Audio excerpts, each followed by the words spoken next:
আজকে গুড়ি গুড়ি বৃষ্টি হচ্ছিল, তো ভাবলাম যে একটু বাইরে যাওয়া যায়। কিন্তু বাইরের এমন পরিস্থিতি, আগে জানলে আমি কখনোই বের হতাম না। বৃষ্টি হচ্ছিল কিন্তু তাও দেখেন ঠান্ডা পাইনি, আমি বাইরে বেরোছি, তাইলে ভাবেন কতটা গরম। কি করার, বাইরে বের হয়েছি, একটু তো ঘুরতে হবে। তো আমরা একটা দোকানে বসলাম, এখানে সবাই গান গাইছে। আমার মেয়ে এইদিকে মনোযোগ দিয়ে গান শুনছে, আর এইদিকে কুকুরগুলোকে দিকে সে অনেক হাসি, মানে সে অনেক খুশি হয়েছে বাইরে এসে। বৃষ্টির দিনে যে এত গরম হবে কখনো ভাবিনি। একদিকে হচ্ছে মশার কামড় আর একদিকে হচ্ছে গরম, দুইটা মিলে একদম বিরক্ত লাগছিল। তো আমরা খুব তাড়াতাড়ি করে খাওয়া দাওয়া করে তারপর চলে গিয়েছি। কিছু ছিল না, আপনাদেরকে একটা জিনিস শেয়ার করছি, আপনারা দেখলে অবশ্যই অবাক হয়ে যাবে। সব জায়গায় মোমো খেয়েছি, কিন্তু এই মোমোর এমন পরিস্থিতি দেখলে আমি কখনোই অর্ডার দিতাম না। এই প্রথমবার মনে হয় আমি মোমো খেয়েছি মেয়োনিজ আর টমেটো সস দিয়ে।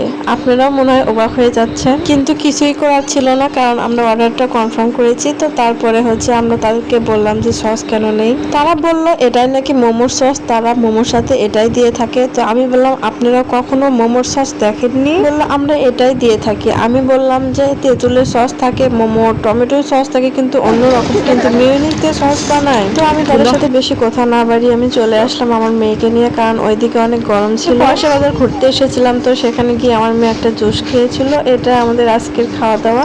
তো ভিডিওটা যদি ভালো লেগে থাকে অবশ্যই কমেন্টে